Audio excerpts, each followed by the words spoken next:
যে বাজেটে বিকশিত ভারতের লক্ষ্য জল জীবন মিশন 2028 সাল পর্যন্ত এক্সটেন্ড করা, এটা একটা বড় ঐতিহাসিক পদক্ষেপ। কৃষকদের বিরাট উপকার হবে। মধ্যবিত্ত, নিম্ন মধ্যবিত্ত তারা সরাসরি এই বাজেটে উপকৃত হয়েছে। প্যান্ডেলে আমার প্রতিক্রিয়া দিয়েছি।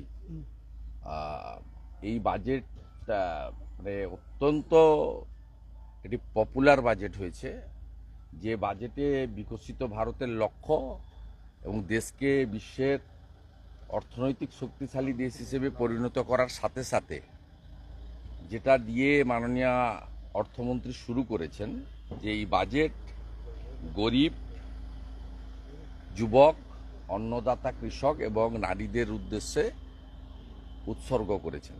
অতএব আপনি চারটি সেক্টরেই দেখবেন ব্যাপক সামাজিক প্রকল্পগুলো বা তাদের উন্নয়নের জন্য একটা সুনির্দিষ্ট কর্মপরিকল্পনা, চটকদারি নয়, নেওয়া হয়েছে।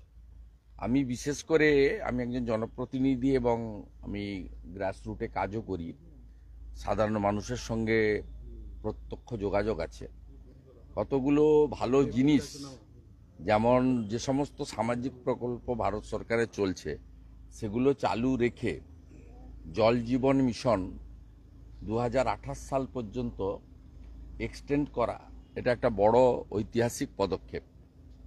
আমি যেহেতু এগ্রিকালচার ব্যাংকের সঙ্গে যুক্ত বা আমাদের এগ্রিকালচার এলাকা থেকে রিপ্রেজেন্ট করি, এখানে কিষাণ ক্রেডিট কার্ডের যে লোন 3 লক্ষ থেকে বাড়িয়ে 5 লক্ষ টাকা করা হয়েছে, এতে কৃষকদের বিরাট উপকার হবে। কারণ আমরা লং টার্ম এবং শর্ট টার্মে নাবার্ডের যে রিফাইন্যান্স লোনগুলো আমাদের এলাকা তো নির্ভর করে সমবায় সমিতি, এসকেইউএস এবং ব্যাংকের, ন্যাশনালাইজ ব্যাংকের উপরে এবং এআরডিবিগুলোর উপরে, যারা লং টার্ম এবং শর্ট টার্মে ঋণ দেন নাবার্ডের রিফাইন্যান্স লোন। এবং এটা অত্যন্ত স্বল্প সুদে ভারত সরকারের সামান্য 2% ইন্টারেস্টে এখানে খুব সাধারণভাবে, সামান্যভাবেই অত্যন্ত অল্প সুদে তারা এই কিষাণ ক্রেডিট কার্ডের লোনের সুযোগ পান। সাথে সাথে আমাদের বিশেষ করে 12 লক্ষ টাকা পর্যন্ত ইনকাম ট্যাক্স ছাড়, এটা তো ব্যাপকভাবে মধ্যবিত্ত এবং নিম্ন মধ্যবিত্ত তারা অত্যন্তভাবে আনন্দিত হয়েছেন। এবং এক্ষেত্রে আপনারা মিডিয়াতে যারা কাজ করেন, প্রিন্ট মিডিয়া, ইলেকট্রনিক্স মিডিয়া, আমার মনে হয় এই 12 লক্ষ টাকা পর্যন্ত ছাড়ের ক্ষেত্রে বছরে তারাও অনেকে এটাতে সরাসরি উপকৃত হবে। আপনি যদি চুলচেরা বিশ্লেষণ করে দেখেন, তাহলে 12 লক্ষ টাকা যে ইনকাম গ্রুপ, তাদের ইয়ারলি বেনিফিট হচ্ছে 80,000 থেকে 1,20,000 টাকা এক বছরে। অতএব এই বাজেটকে ওয়েলকাম করা ছাড়া অন্য কোনো কারণ নেই। এবং লোকের এখন যে ব্যবহার্য জিনিসপত্রগুলোর মধ্যে দুটো জিনিস তো অত্যন্ত আনন্দের। একটা হচ্ছে জীবনদায়ী ওষুধের উপর থেকে শুল্ক প্রত্যাহার করা, 36টি জীবনদায়ী ওষুধ, এবং প্রত্যেকটা ডিস্ট্রিক্ট হসপিটালে ক্যান্সারের চিকিৎসা চালু করা, আর সাথে সাথে মোবাইল ফোনের দামও কমিয়ে দেওয়া। কারণ আজকে পেটিএমের যুগে আপনার বা ডিবিটির যুগে আমরা পেটিএম মোবাইলে ইউজ করি এবং ডাইরেক্ট বেনিফিট ট্রান্সফার সরকারের থ্রু মোবাইল ফোন হয়। সেক্ষেত্রে একেবারে প্রান্তিক মানুষের কাছে মোবাইল ফোন কেনা, তার সার্ভিসিং করা, এসবের ক্ষেত্রে খুব গুরুত্বপূর্ণ। এইসব কতগুলো জিনিস হয়েছে যেখানে ভারতবর্ষের কৃষক থেকে শুরু করে সাধারণ মানুষ এবং মধ্যবিত্ত, নিম্ন মধ্যবিত্ত তারা সরাসরি এই বাজেটে উপকৃত হয়েছে।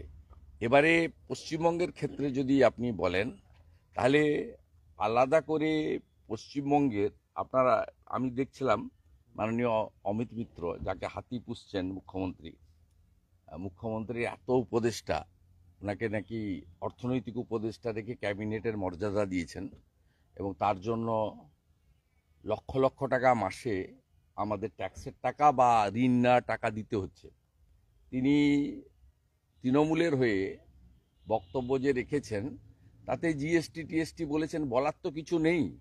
তিনি সেক্ষেত্রে মহিলাদের নিয়ে খোঁচা দিয়েছেন, কিন্তু এই বাজেটে মহিলাদের ক্ষেত্রে অনেকগুলো স্পেসিফিক উন্নয়নের কথা বলা হয়েছে।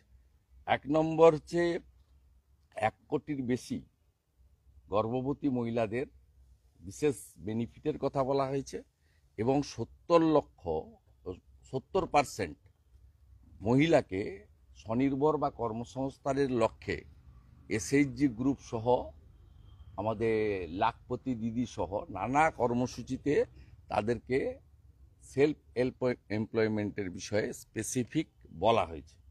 যদি বলেন যে বিহার কেন্দ্রিক বাজেট, তৃণমূলের কেউ কেউ বলছিল বিহারের ক্ষেত্রে যে সমস্ত কর্মসূচিগুলো দিয়েছেন আজকের বাজেটে, তার সঙ্গে নতুন ফার্টিলাইজার প্ল্যান্টের কথা আসামেও বলা হয়েছে।